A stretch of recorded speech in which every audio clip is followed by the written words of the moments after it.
Super Bowl. Brady goes for the deep shot. He's got a touchdown. And Mahomes at bay. The Tampa Bay Bucs, Super Bowl 55.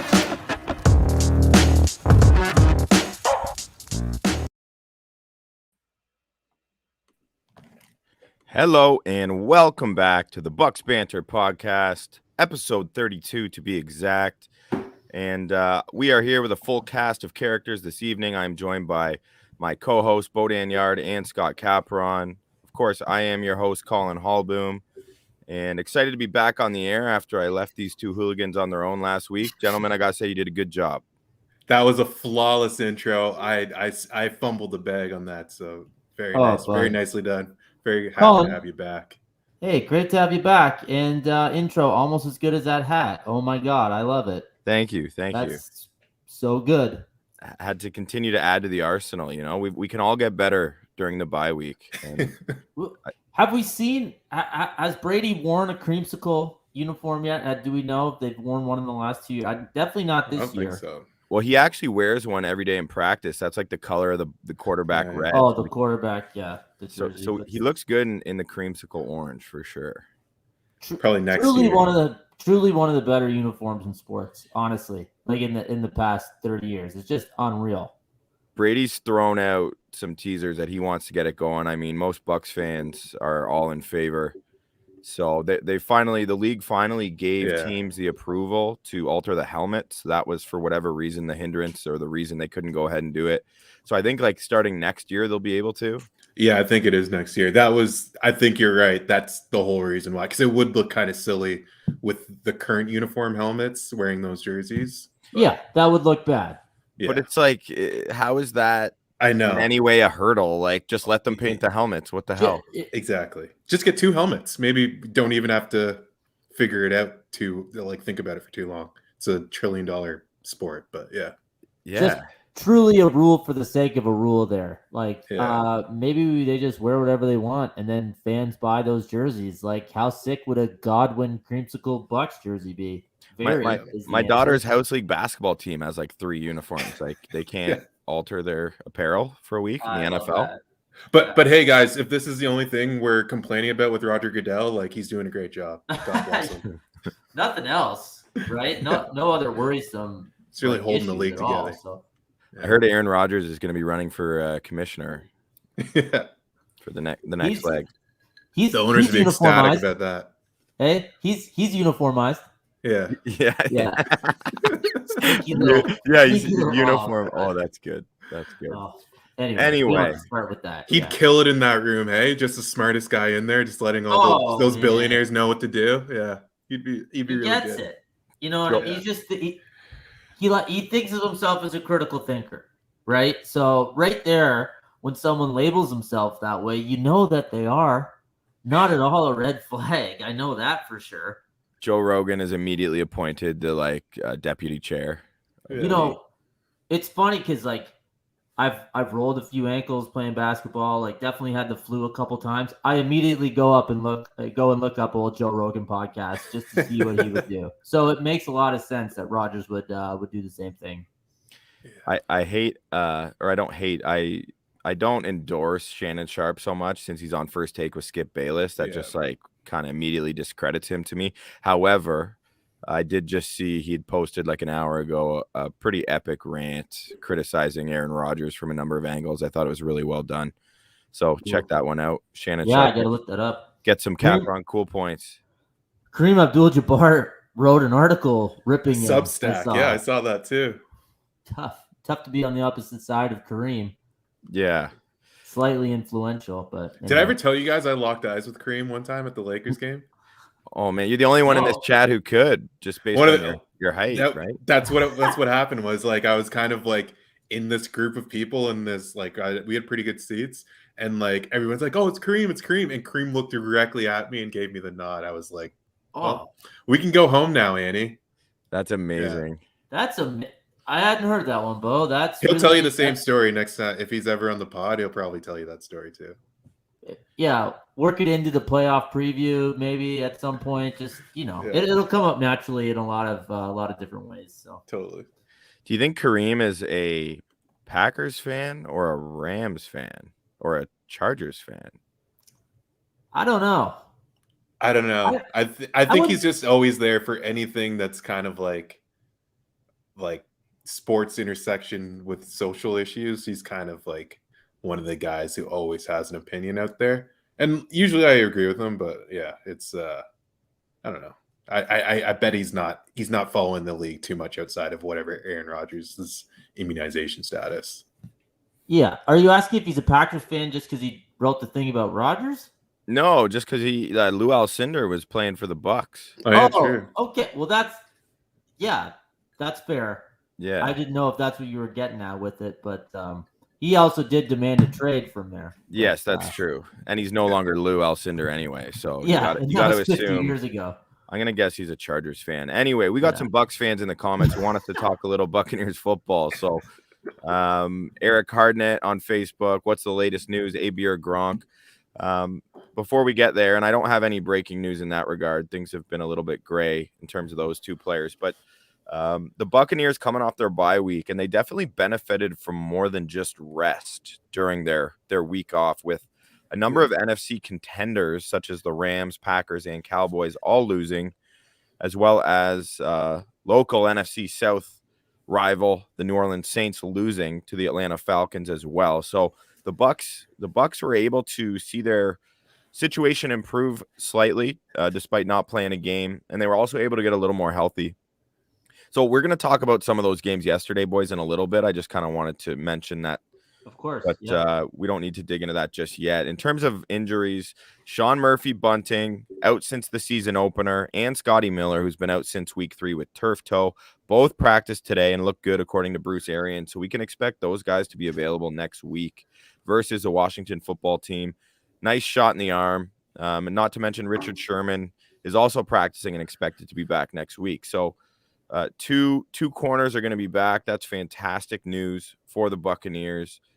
Something we've been unfortunately forced to talk about week in and week out. The guys have been holding the fort down enough, and that'll be great to get Murphy-Bunting back there. Just another weapon for Todd Bowles to use, obviously. Yeah, that's absolutely massive. Couldn't be coming at a better time. We kind of like hinted at this could be like the time that this team actually comes together, and there's no reason to think the team that they were in October is going to be the same team that they are in January or February. But you want to get healthy in November, you want to peak in December, or start to incline your play in December, and trying to be peaking in January, February when you're playing those big playoff games. So yeah, that's huge. For and sure. I mean, plus it's just nice to get people back. Yeah, Get them playing. Like, get the guys who are contributors on the field so that the Bucs can feel whole, right? Like, and like I said, let's get the continuity, get everyone who's going to matter on the field now, and let's get some people back on the actually playing. Bye week couldn't have come at a better time for them. For sure, and I may have been overly ambitious putting the word Super Bowl and repeat in the title of this here episode, but the Buccaneers last year, coming off their bye, ran the table pretty much. So good vibes, and we got a better schedule this year. Unfortunately, Gronk, Antonio Brown, and JPP were all not practicing, so each of their statuses are up in the air still. But I think, AB, seeing him in that walking boot, that picture he posted to Instagram, that concerns me a little bit. So they've been very quiet on that front. That's unfortunate, but again, such an area of strength that it is the least, positionally anyway, the least of my concerns. And I think with Scotty Miller coming back, that's great for him. He could step into an important role right away. So yeah, that's huge, actually. Like, as much as we were giving Tyler Johnson his flowers last week, Scotty Miller seems like another one of those Brady guys that gives you another one of those really deep field threats. So yeah, I love Scotty Miller coming back and possibly coming in as being that third wide receiver. That'd be huge. Yeah, well, he's shown his versatility. You can line him up in the slot, and you can make plays deep, right? And I think he has Brady's trust. It'd be nice to see him out there again. It'll be interesting to see if, I don't know if this will come out or anything, but not that they're playing an absolutely terrible team, but Washington's not great this week. I don't think they're going to feel the need to rush anyone back. And hey, as we saw this week, this weekend, every game in the NFL is hard to win. Look at how many upsets, and I'm sure we're going to get into that obviously later on in the episode. But if there is a pretty soft landing to come in after a bye, it's playing Washington, right? So I don't think you need to be rushing JPP, your Brown or Gronk or anybody like that back into this week. Yeah, and JPP is he's so banged up. He's just like not practicing. I guarantee you he'll be playing this weekend. That's just kind of been the routine for him, really dating back to last year. Yeah. I would be fine with JPP getting a little rest himself, but I just know that won't happen. Mm. And in terms of not rushing guys back, Cap, I can't agree with you more. It's pretty unfortunate to feel like Rob Gronkowski was rushed back versus the Saints because clearly that's what happened. Bruce Arians even admitted as much in the post game, or we probably brought him back a bit too early. And I know that's, him just kind of owning it and taking the blame. And I respect him for that. And in hindsight, it's easy to say that because he got hurt or whatever. However, it's connected his ribs and back now, apparently. So anyway, hated to see that. So let's just play it cool for now and take advantage of a bit of a light schedule. For the time being anyway. Eric Hardnett on Facebook says, we're going to talk a little OBJ, Odell Beckham Jr. later, who is going to be a free agent. He's going to have his options available to all of us. Really, we're going to hear something tomorrow, I'm almost sure, about what he decides to do and what team is interested in him. But he's asking, Eric, do you think the Bucs should go after OBJ? I do not. I feel really strongly in saying that. Absolutely not. I think he's going to command over $7 million this year anyway. I just see such an area of strength. I think we have the best receiving group in the league. And I think the cohesion in our locker room, especially amongst that position group, is so strong and secure. I don't think in any way it could possibly help our team. And just watching the way that he left the Browns, like, I agree with you completely. Like, why would OBJ want to come to a team where it's so deep into position talent at wide receiver? You're not going to be the focus of Tom Brady's not going to force the ball to OBJ. Like, let's just get that out of the way. As much as Baker wasn't like showing him as much love as he probably should have. I think if he wants to be that featured guy, he's going to need to change his expectations of the team he's going to go to. Yeah. I mean, he's either going to have to go to a bad team and try to be the number one guy, like, I don't know, go to play with Houston or something like that, or wildly reset his expectations and his bar for where he is as a contributor, right?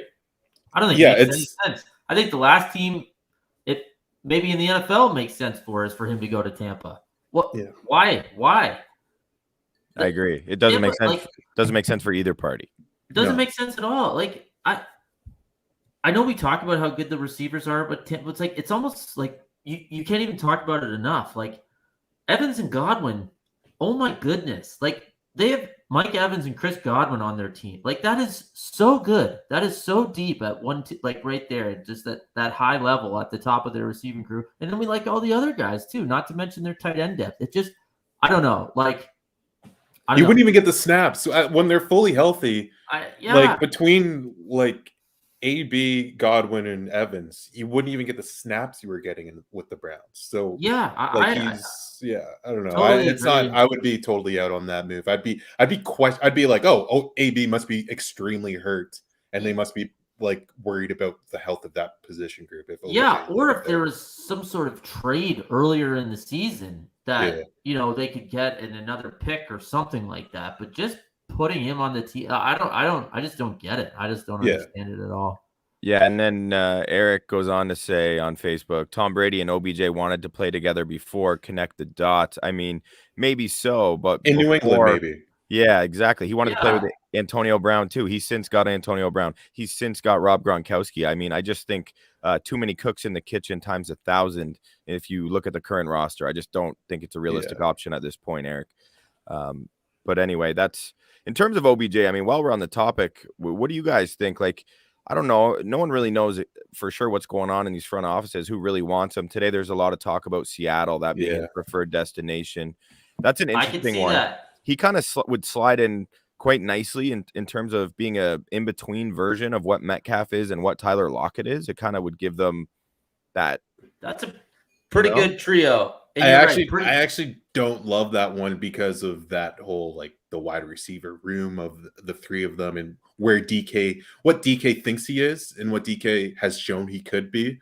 OBJ, almost like the timeline of that doesn't really match up to me. Are you Bo, are you, sorry to cut you off, are you ultimately saying you don't think it would be good for Metcalf? You mean like it would be like, or are you talking, right? I feel like I think he'd have to take a step back, for OBJ, honestly. Whereas if anything, you'd like to see Metcalf get more touches. I want to see him do more, which is something I said when we were previewing that division. I was like, I want to see DK have like a monster year. So I would be disappointed in that. I would be like, I don't really see how that could be a long-term fit. I could see how that could be a 1-year fit.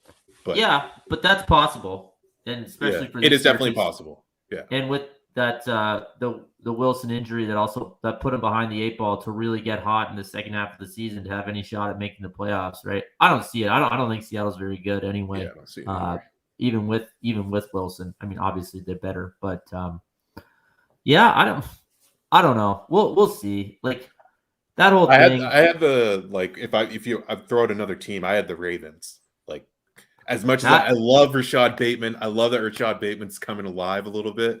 The last 2 weeks coming off of the IR, but or just coming off of injury. But if you add OBJ to that, that's unbelievable. I just think that if you're in that offense, there's so much blocking expectations that comes along with that I don't know if OBJ's up to that, but if he is, that you would be Lamar Jackson's new number one, assuming Mark Andrews is like still like that tight end, that safety net for him. But I could see that working out really well. And I think that's my dark horse team for the AFC at least. Well, and that checks off the boxes of you'd be arguably the number one target as soon as he walks onto the team there in Baltimore. No offense to the other receivers, but they just haven't had a number one guy really in the 3 years that Lamar's been quarterbacking them, right? Really? I mean, Andrews is good and they've had other decent receivers, but no like top shelf guy. Now you can open up another conversation about whether or not we think OBJ is still even that good. I tend to think that he is still that good, but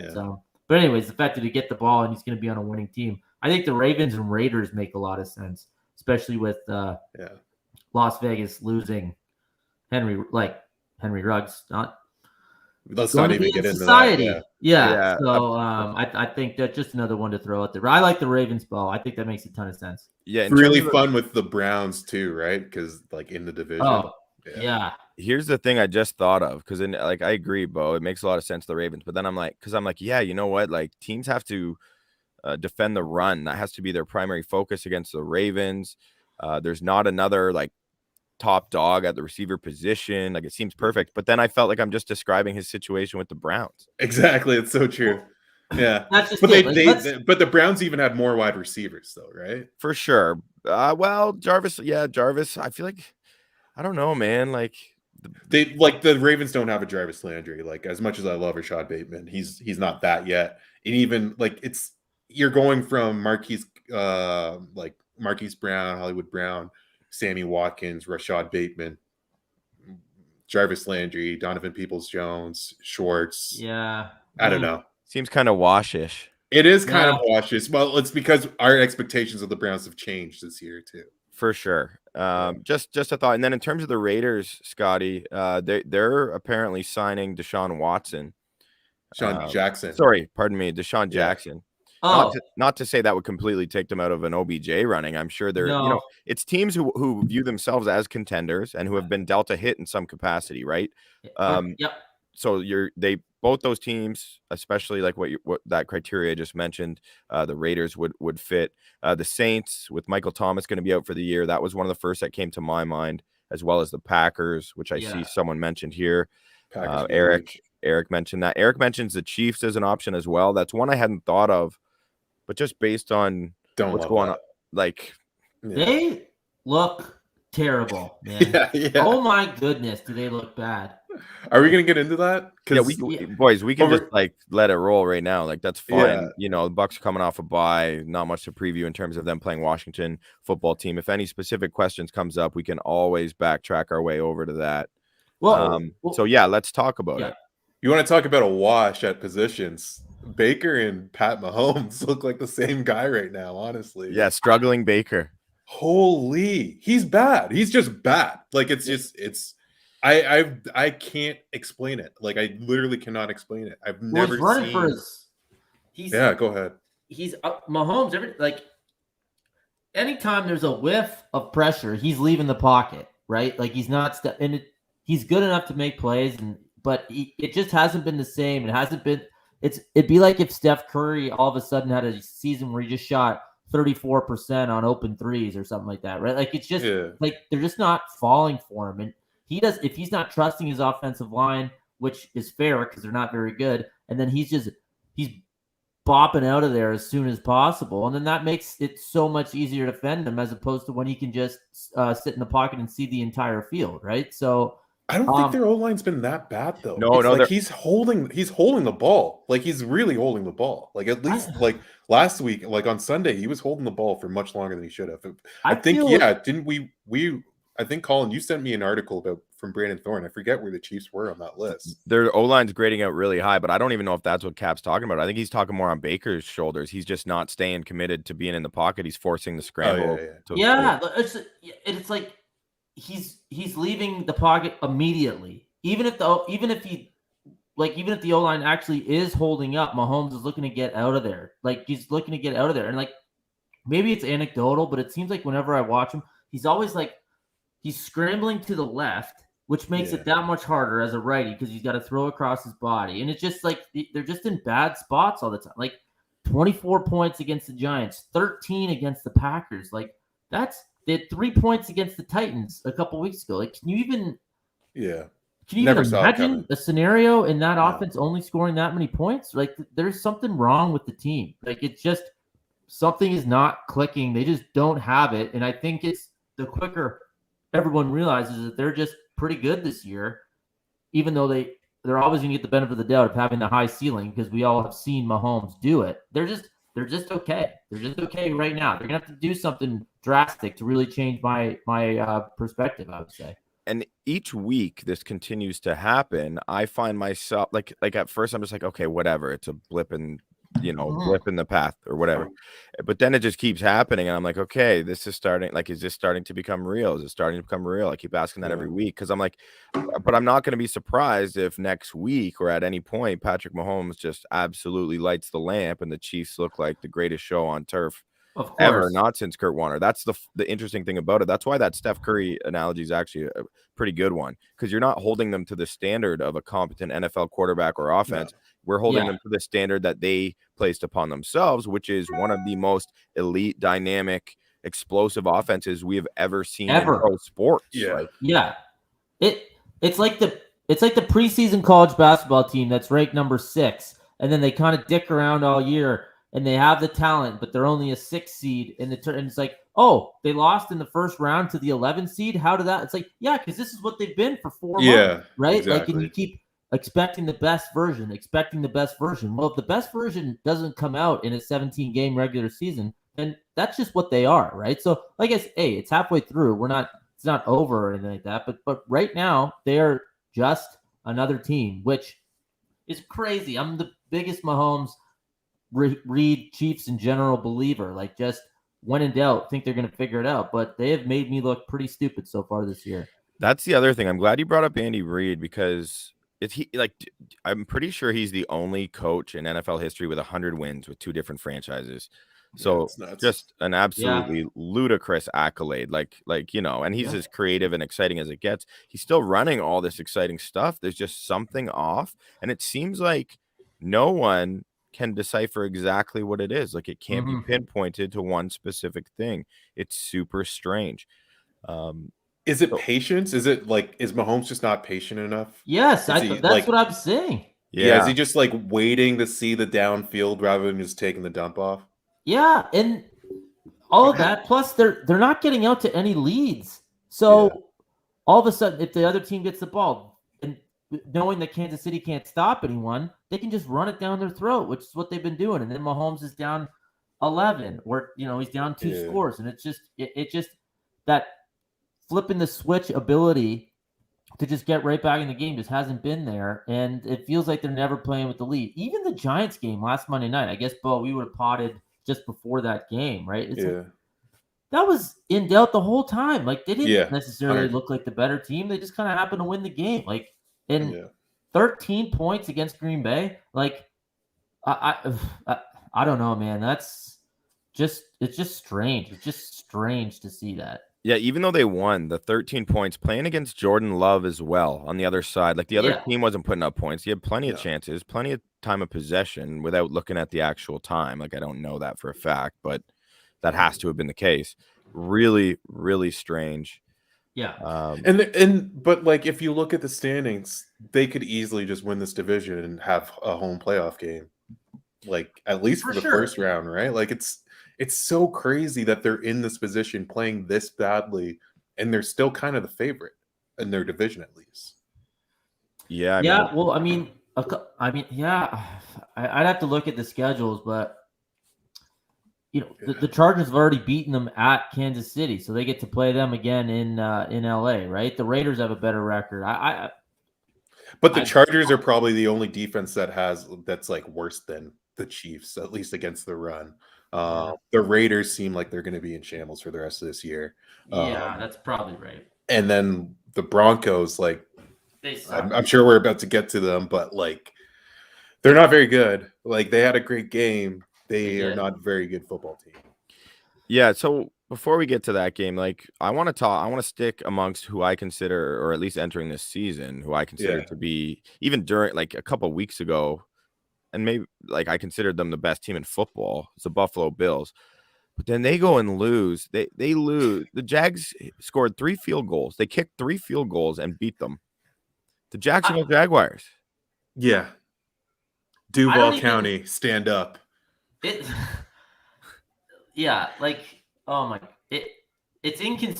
honestly inconceivable that that's even possible. Like, watching the way Buffalo's move the ball against other teams, unstoppable. Yeah. I can't even foresee a world where they scored 6 points, especially against Jacksonville. That is just the epitome of the craziness of the league, though. Like, 9-6, the Bills lost to the Jags. Are you kidding? Like, what are we supposed to do? How are we supposed to bet on these effing games? Like, not that I did on that one, but I'm looking at all the scores. It's like, all right, Buffalo, you gonna score a touchdown at any point? Like, you gonna get across midfield at any point? Like, that's so crazy. We might look back at the end of the year, and that might be the most ridiculous result of the whole season. Easily could be. They kind of hinted at that last week, though, against the Dolphins, right? Like, they didn't wake up until the second half. Yeah. Vegas made out like gangbusters. 11. Yeah, had to have. Hey, did you guys read this story about the Manning cast curse? Oh, yeah, I saw that. Did you see that? Yeah, they goddamn Mannings OS 2 wins.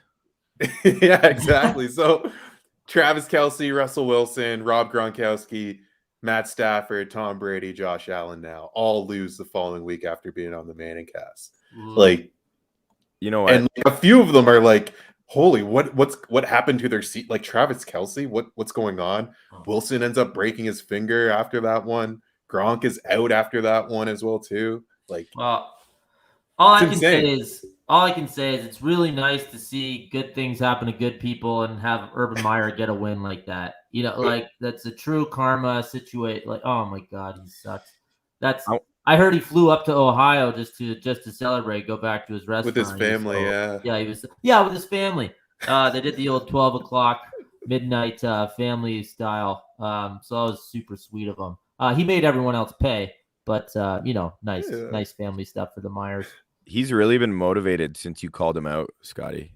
Well, I don't want to say that I lit the fire, but I'm pretty sure he's a subscriber. I think he's smashing that subscribe button on Bucs Banter. He's the worst. Wins on 2 continents. Who would have thought? What a guy. I want Globetrotter. I want to keep this podcast under 6 hours, so I'm going to shift away from Urban Meyer because I have to say, I don't know if you guys I don't think you talked about it last week. I caught most of the show, but how good is the Manning cast? Like, it's so good. Yeah, Great. It's an entirely new way of watching football, really, unless you're engaged with like some kind of live stream from a football opinionist whom you like respect. us. You mean like us? Well, the point is, it's still not two of the best. Well, I don't want to say Eli is one of the best because I don't even think he's a Hall of Famer in my personal opinion. But regardless, two of the most intelligent football minds who are brothers. It's just such a unique dichotomy. I can't wait to see what they say about Big Ben tonight. Like, seriously, that's reason enough to watch because he's really, They just protect kind of their counterpart, both of them, right? Like they played against like Eli and Ben in the same draft, and obviously Colts, Steelers, a bunch of AFC games or big AFC games in their careers. But Ben is so bad, and on Monday night tonight against the just as bad Bears, like, I'm legitimately excited to see what they say about those teams and Ben especially. Are we sure that the Manning cast is even on? I don't think it's on tonight. No. Oh, come on. I know. I know. Yeah, they're clearing out. We could just start taking over. Maybe we just shift the podcast into a simulcast or whatever they call it. Should we check our email? Maybe we got tagged in by ESPN and it just went to our junk mail or something. Yeah, that happens a lot actually. Oh, tough. I was supposed to host the Grammys. I had no idea. In terms of AFC games, the Browns really kind of, in the wake of the OBJ drama, I thought they really asserted themselves against the Bengals. And of course, the Bengals are now teetering with this precipitous drop in terms of how they're playing. But the Browns just kind of returned to what I think is their identity, which is just smash mouth physical football. Well, that was so as a Cincy backer this week, I could tell you when Burrow threw the pick six after marching it directly down the Browns' throats to start the game and then throw a pick at the 1 yard line and have Cleveland, I think it was Denzel Ward, return it. It's like to the house. Yeah. That's such a big swing. That's a 14-point swing just like that to start the game. And it's like, okay, there's lots of time. They're only down 7. But it removes your margin of error so much when you make a big mistake like that, right? And then a couple more turnovers, and it was 24-10, and Cleveland got the ball to start the second half, and since he stopped them, but then Jamar Chase just missed the first down. They kicked the ball back to Cleveland, and it's like already halfway through the third quarter, but since he hasn't cut into the lead at all, right? And then Chubb just absolutely trucks a few guys and takes it 60 or 65 to the house. He's so good, man. He's so good. He's so good running behind that line too. Like, their interior offensive line is really special. At least that portion of the unit, and to watch them in tandem and with Kareem Hunt being out, it's kind of nice because you get to see the Chubster eat a little bit. Like I bet his over, and it was almost 90 yards yesterday, but I had the over, and I didn't for once be like, oh, should I not? Like, just felt so good about it. And then we could never do that to Nick Chubb ever again. The like, I don't know if with the yards thing. I thought we agreed never to talk about it again. No.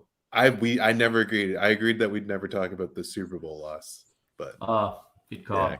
I don't know how much of that game you guys saw, but Burrow, I just really had to force it into some tight spots and kind of staring down Jamar Chase a few times. A couple tipped balls intercepted where I think one was a bad break, but one it was never getting to the guy. And anyway, I don't want to put it all on that first play, but that's like a tough mental way to start the game when you have such a nice drive. You drive at 90, well not 97, like 75 yards or whatever, and then end up not even kicking a field goal. They would have been disappointed, let alone now being down 7.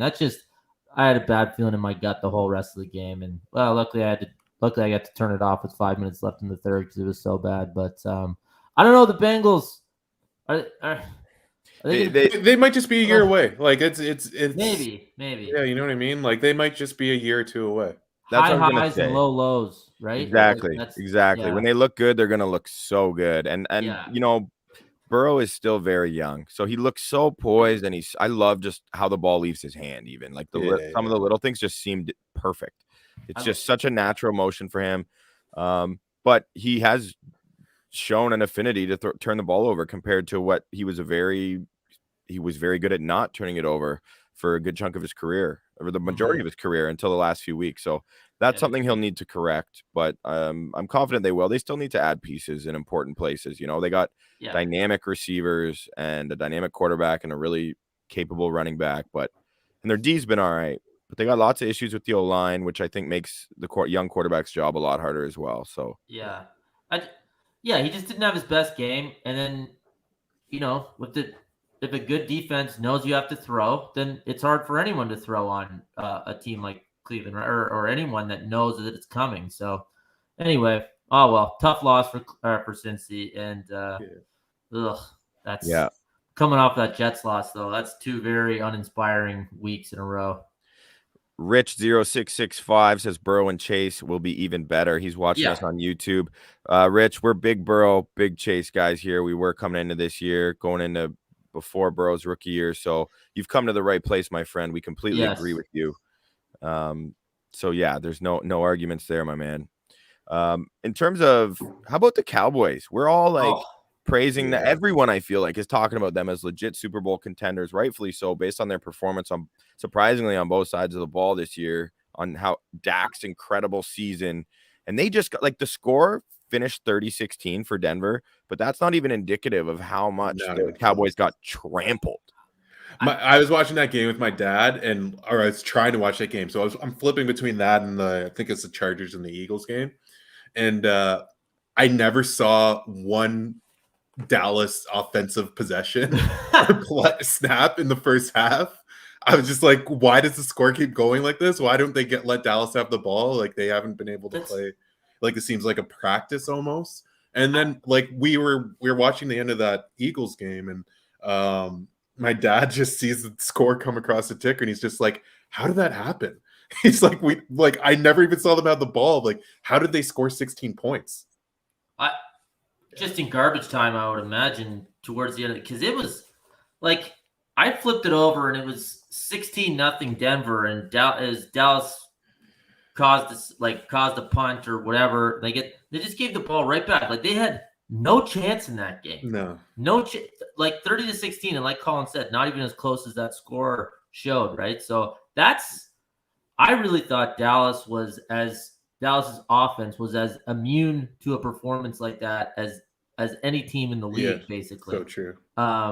And that was eye-opening. I mean, it just shows you that it can happen to anyone, I suppose. I still think they're good, and who knows, Dak coming back after a week off or with the injury or whatever. But Denver sucks. Denver sucks. Not to mention they traded Von Miller earlier in the week, essentially giving up on the season. Yeah. One player doesn't make the whole season, but it's a bit of a white flag you're throwing up there. We want picks, your best player. Yeah, exactly. So for them to do that was, I don't know, neck and neck in the shock factor as the Jags-Bills debacle. I thought, craziness. I want the Broncos to free Javonte Williams, man, and I want them to give him the keys. He's being so productive. I obviously own him in every fantasy league and like to bet on him and stuff like that, but he's so talented, and I know Melvin Ingram's been productive enough, but give Javonte the keys, man. Why not? What's the point? What are you trying to do here? Win games. He's a better runner. He's been phenomenal. Tony Barasio on YouTube. Shout out, Tony. What's good, my friend? He says, Tom Brady, the MVP of the league. Undoubtedly, the Bucs should be undefeated right now. I think most fan bases, if they have a good team, probably feel like their team should be undefeated. Fortunately, they aren't, but I totally agree. Tom Brady, MVP. I mean, he has surged to the top of most sports books ranking for MVP, actually, depending where you wager your sports bets. That was in the news today, but the fact that Brady, I think he's at least equal to Josh Allen in some books, but he has assumed the position of the favorite. Kyler missing a week, I guess, has had an influence on that, because last I checked, Kyler or Josh Allen were at the top of the ranking. So I'm pretty sure it's Josh Allen. Allen, Brady, Murray, Stafford, Prescott top 5 with Rodgers, Lamar, Herbert. Wow, you just have to be a quarterback, eh? I mean, I know that's not a shocker, but it's a pretty good indicator if you look at the odds. Derrick Henry I would was doing all he could, and He was. unfortunately, Yeah. wasn't enough, or it was too There's much. no chance. Would you guys? You wouldn't bet on Josh Allen right now, would you? No. Not at 4-1. Like, either. it just doesn't feel like he would win it if he was having the same year as last year. He'd be the runaway candidate right now, right? Yeah, I don't. Also, if they're going to lose to Jacksonville, then they're going to lose a couple other weird games, I think. Yeah. They're still good, and they're obviously going to be a Super Bowl contender, but I don't think they're going to have this. Well, now like the 15-2 record with crazy stats to back it up is out the window, right? So I think that's gone. I mean, if we want to take a quick look, I'd be looking at Lamar at 12-1. He just does nuts. so much crazy stuff, and is the They could reason easily why get hot. Yeah, and is the reason why they come back in these games, right? So, and their record's going to be good. Just from a value play, I would look at Lamar 12-1, but We should probably give the Ravens a little bit of shine here too. Like, coming back 14-0 against the Vikings, and the Vikings played well. The Vikings played really well last night or yesterday afternoon or whatever you want to call it. Ravens are really good. Just to be clear, though, boys, it was like all over Twitter this morning that Tom Brady was tied with Josh Allen. So I think there's been a correction in the market. I bet you a bunch of people then just hammered some other people, but I'm just saying. It is extremely close. Brady's obviously completely worthy of being there, man. We know the Bucs are going to be good. He's putting up great numbers. Imagine if he wins the MVP. Like, seriously. Well, he's on pace to like break like all these records. He's in a landslide. He's like the top graded quarterback according to PFF. There's a number of metrics that support him, and they have a cushy schedule the rest of the way.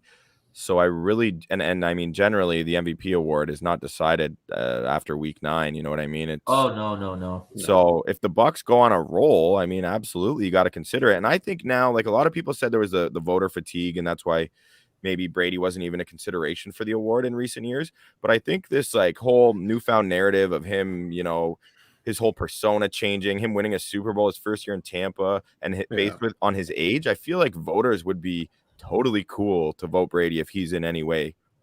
I think so too. I agree. I think it's flipped. I think that he's gonna have a good story. That's for sure. Yeah, I think that positive story outweighs the negative Brady Patriots stuff that he probably deserved a couple more when he was in New England, right? So yeah, like if LeBron went to Charlotte, like it's the same thing with LeBron. He's not getting consideration. If he went to Charlotte and they won the ship, like I don't know. Yeah. Next year, anyway.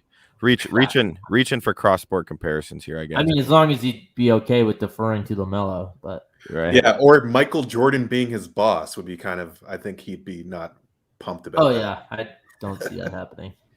What, boys? I'm just like I think it needs to be discussed because the 49ers, everyone was like expecting this. It was almost just assumed that they were just gonna pick up where they left off after having an injury-riddled season last year. Yeah. But boy, that is not how it's gone. A number of important coaches have left the team, and maybe that's had a factor. I have been praising Shanahan as an offensive genius, and I still believe he is one. But clearly, there's something going on there that's weird. Like the whole Ayuk situation was confusing to start the year. He seems to have like guys in his doghouse, like the Trey Sermon. I mean, I guess this Elijah Mitchell guy was playing really well, but aside from like minor personnel decisions, like what's going on with this team? Yeah, I like 32-40 for is Shanahan's record. Yeah, Kyle Shanahan's record, 2-1 in the playoffs. Like, I don't know. Like, I hate to say that it's him, but I think like the organization in general made a huge mistake. I can't believe I'm saying this, not taking Mac Jones in the draft. Well, let's staying put. But go ahead. Well, yes, you're right. So because they could have just stayed at 12 and then had an additional 2 first-round picks and something like that. So you're right. In hindsight, at this point, and likely could have flipped Jimmy G for a lot more than they can now. Yeah, or they could have took Fields, which or they could have I still would have done. Which I think we'll probably like. I'm excited to see him in primetime tonight to try to like have another shot at showing the world that he's that guy. But yeah, they could have taken Mac Jones or Justin Fields, and they didn't. And I think that's going to be the thing that if I was a 49ers fan, I'd be like, how are we having this season after doing what we did this summer? It's a lot on Trey Lance, and then they're not even playing Trey Lance. You're playing Garoppolo, who's not very good. Like it's a little confusing. It's like they're trying to be like, oh, we're being patient with our young guys, but I mean, I don't know. It's weird. It happens every year. Like teams just don't click. First of all, everyone probably hyped up Shanahan a little bit too much. He's a fine coach. He's a good coach. I'm not killing him. He's not that good. He's not.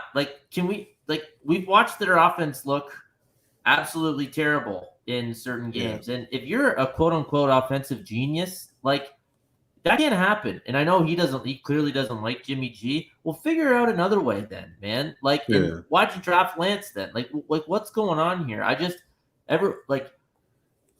Kyle Shanahan was billed as this. Well, maybe let's wait till his 4th year of coaching is done, and then we can, have a better idea. Or I guess he's in his 5th year. It's like it's just like everyone just comes up with something, and then that's what it is, and that's what we're supposed to think. It's like, well, maybe not.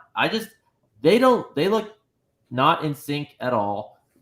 Shanahan doesn't trust the quarterbacks, and like you said, these weird doghouse scenarios with the skill position guys.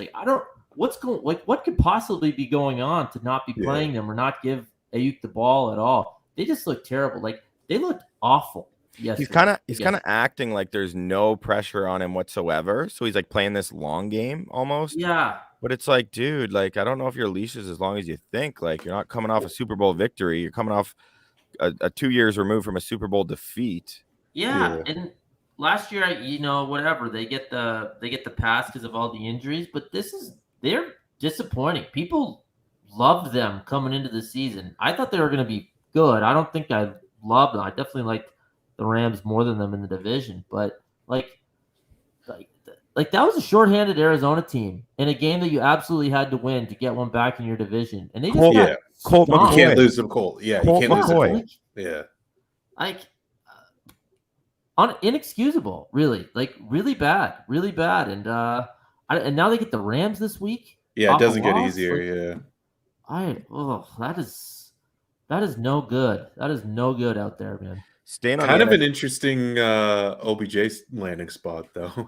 if somehow they're able to turn it around. Yeah, Trey Lance, you already use all the draft capital to get Trey Lance. Why don't you get him a toy for next year? I don't know. I wonder what the odds are in Vegas on OBJ landing spots since we've circled back to this. Like, I'm really just curious. Yeah. Yeah, I don't know. Do we think? Let's get IT on that. No, do we think he's gonna gel well with Shanahan, right? If he's not getting the ball fed to him, I don't know. I guess that's more about OBJ than the Niners, but they're not a very good team. Just straight up not very good right now. Right now, that's for sure. And staying in the NFC West, I mean, we mentioned it earlier. Russell Wilson set to return next week at Lambeau, which he announced today. Yeah. Is there any hope for this team, gentlemen? I mean, the Niners struggles certainly helps because that's kind of unpredicted. But obviously, the Cardinals are, the best team in football according to the record. Well, you have two teams in their own division that they're not going to pass. I think we can agree with that, right? Combine that with the 3 other division winners, and that doesn't leave much room for error for the Seahawks to somehow sneak in. I don't see it. I think they're in a bit too big of a hole right now. I kind of want to look at their schedule to see what they can do, and then of course, after all that, they come back with Wilson. They're at Green Bay, right? That's not great. They're a dog in that game, I'm sure. As it stands, the Falcons are in line for an NFC wildcard berth. The third. Okay, I take it all back then. Yeah, the third wild. I know. I'm shocked when I saw that too, which is wild. So, the NFC South is. Yeah, the NFC is super top heavy. The Panthers. It falls off a cliff, man. Yeah, you know what?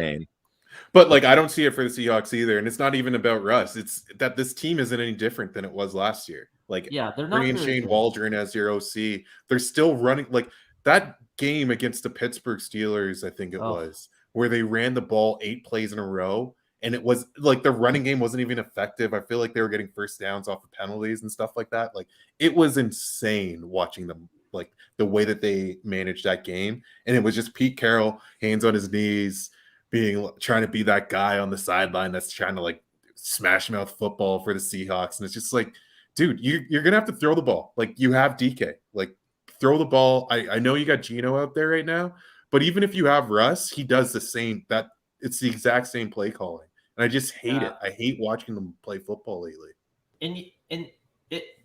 The coaches are so stupid. Like, the inverse is true when it comes. All right, we'll run on first, run on second. Well, then guess what? Then they know you're throwing on third.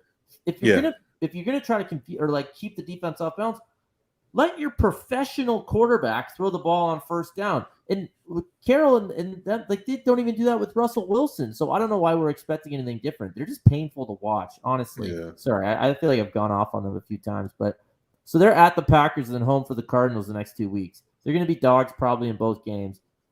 Lose both, they're 3-7, and like, good luck getting in. I don't know. I just don't. Season's over. Yeah, combine the record, and I just now, like you said, the rest of the NFC is not very good, but like, Atlanta's in, like, Carolina looks awful. Oh, I know. These other NFC East teams are all 3 games below 500. Like, maybe the Vikings get to 9-8 there because they're not terrible, but their record is bad. I don't know. I don't know what's going to happen. See, even if Seattle somehow makes it, they're not any good. So it all comes back to the ongoing theme. The NFL is fricked. Yeah, seriously.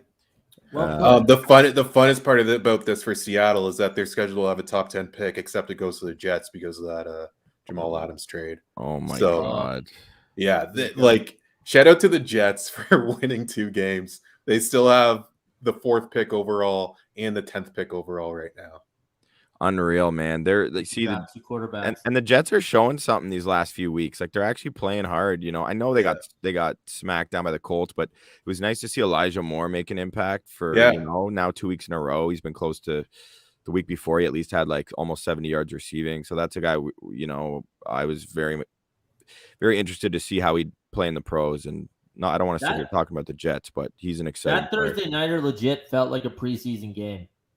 Like, it had the vibe of a preseason game. Josh Johnson was playing. Wasn't a packed house. Like, it was.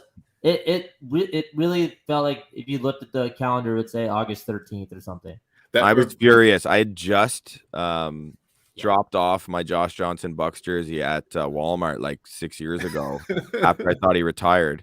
And I see him on the screen, and I almost fell out of my chair. I was like, Josh Johnson? Is this a... To be fair, his family did the same thing. And they showed a live reaction. Where is Josh? I thought he was doing the dishes. Yeah. Josh doesn't answer the text. Oh my God, he's in Indianapolis? I thought he was doing the dishes.